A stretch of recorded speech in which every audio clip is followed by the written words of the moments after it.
Magandang gabi Philippine Air Force. Alamin natin ang magiging lagay at taya ng panahon ngayong gabi ng Sabado at para sa mga susunod na araw. Ang minomonitor nating tropical depression ay tuluyan na nga lumabas ng Philippine Area of Responsibility kaninang alas 8 ng umaga. At kaninang 3 p.m. naman, huli itong namataan sa layong 680 kilometers northeast ng Itbayat, Batanes. Taglay ang hangin na maabot ng 55 to 70 km per hour at kumikilos ito pasilangan na may bilis na 20 km per hour.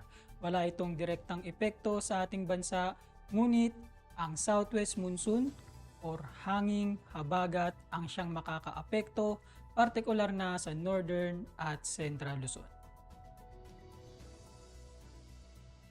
Dahil dito, asahan pa rin bukas sa Northern Luzon, Central Luzon kasama na ang Calabarzon at Metro Manila ang maulap na kalangitan na may kalat-kalat na pag-ulan, pagkidlat at pagkulog. Sa natitirang bahagi naman ng Luzon kasama na ang buong Visayas, pati na rin ang buong Mindanao, asahan ng bahagyang maulap hanggang sa maulap na kalangitan na may mga pulupulong pag-ulan, pagkidlat o pagkulog lalo na sa dakong hapon o gabi.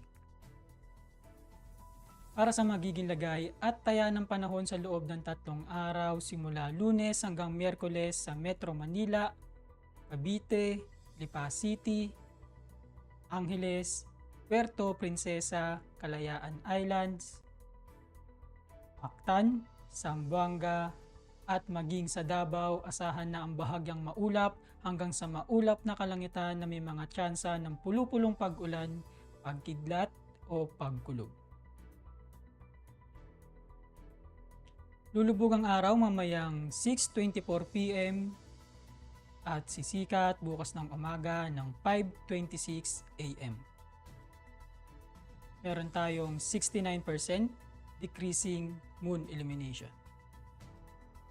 Para manatiling updated sa lagay at taya ng panahon, i-follow lamang ang Air Force Weather Center sa aming social media accounts. Yun lamang po ang lagay ng panahon ngayong gabi sa ngalan ng aming Commanding Officer na si Colonel Alvin Jan Cugador, PAP GSC. Ako si Sergeant Antonio Emrilio Jr., Philippine Air Force, ang weather broadcaster ng Air Force Weather Center. Muli, magandang gabi, Philippine Air Force.